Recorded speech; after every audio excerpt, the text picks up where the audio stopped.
Hello friends, welcome back to my channel multi champ.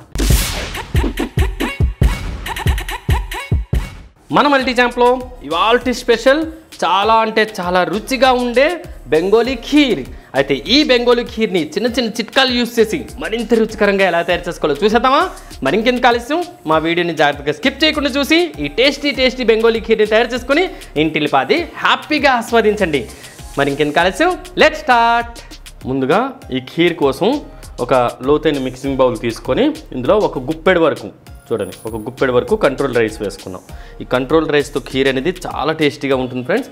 ఒకవేళ control rice లేవు అంటే కనుక మామూలు రైస్ కూడా వాడుకోవచ్చు. ఇప్పుడు ఇందులో వాటర్ పోసేసుకొని బాగా శుభ్రం చేసేసి పక్కన పెట్టుకోవాలి. ఇలా శుభ్రం చేసేసుకున్నాం కదా, ఇప్పుడు ఇందులో వాటర్ పోసేసుకొని కాసేపు నానబెట్టుకోవాలి. ఇప్పుడు మనం నెక్స్ట్ ప్రొసీజర్కి వెళ్ళిపోదాం. ఈ టేస్టీ బెంగాలీ ఖీర్ కోసం ముందుగా ఒక మిక్సింగ్ బౌల్లో అంటే లోతైన బౌల్లో 1/2 లీటర్ వరకు పాలు పోసుకొని లో ఫ్లేమ్లో దీన్ని బాగా మరగనిద్దాం. చూసాగా ఫ్రెండ్స్, పాలు మరిగి ఈ పైన పొంగులా వస్తుంది కదా, మధ్య మధ్యలో ఈ విధంగా కలుపుతూ ఉండండి.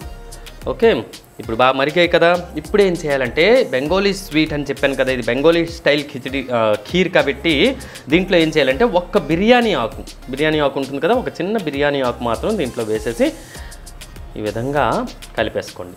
ఓకే, కలుపుతూ ఇలా కాసేపు మరగనిద్దాం. చూసారుగా ఫ్రెండ్స్, ఒక 2 to 3 minutes ఈ విధంగా మరిగిన తర్వాత మనం ముందుగా కడిగి పెట్టుకున్నాం కదా బియ్యం, ఈ బియ్యం మొత్తాన్ని ఇందులో వేసుకున్నాం. ఈ విధంగా బియ్యం వేసేసుకున్నాం కదా. ఇప్పుడు ఒక్కసారి ఈ విధంగా కలుపుకుంటూ మధ్య మధ్యలో కూడా ఈ విధంగా ఒక్కసారి కలుపుతూ ఉండండి.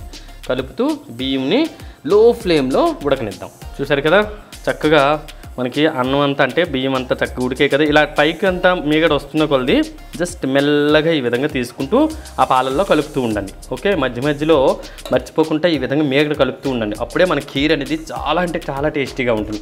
చూసారా, అన్నం అంతా ఉడికిపోయింది కదా, అంటే రైస్ మొత్తం ఉడికింది కదా.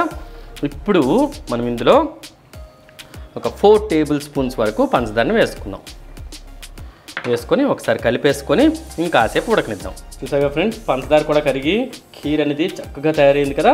ఇప్పుడు ఇందులో ఒక 2 చిటికెళ్ళు యాలకుల పొడి, అదేవిధంగా నేతిలో వేయించుకున్న డ్రై ఫ్రూట్స్, అదేనండి జీడిపప్పులు, బాదం పప్పులు, అలాగే కిస్మిస్, వీటన్నిటిని వేసుకొని ఒకసారి బాగా కలిపేసుకొని స్టవ్ ఫ్లేమ్ని ఆఫ్ చేసేసుకుందాం. అంతేనండి, ఎంతో రుచికరమైన బెంగాలీ ఖీర్ రెడీ అయింది కదా. ఇప్పుడు దీన్ని వేడివేడిగైనా చల్లచల్లగైనా సర్వ్ చేసేసుకుందాం. వావ్, చూసారుగా ఫ్రెండ్స్, ఎంతో రుచికరమైన బెంగాలీ స్టైల్లో ఖీర్ని రెడీ చేసుకున్నాం కదా. అయితే మీరు కూడా తప్పకుండా నా చిట్కాల్ని ఫాలో అవుతూ ఈ టేస్టీ బెంగాలీ ఖీర్ని తయారు చేసుకొని ఇంటిల్లిపాది హ్యాపీగా ఎంజాయ్ చేయండి. అలాగే మీరు తయారు చేసుకున్న తర్వాత మీకు ఎలా కుదిరిందో కూడా మా కామెంట్ సెక్షన్లో తప్పకుండా తెలియజేయండి.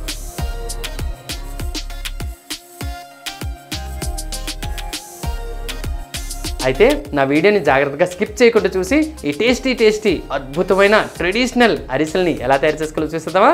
మరి ఇంకెందుకు ఆలస్యం, లెట్స్ స్టార్ట్.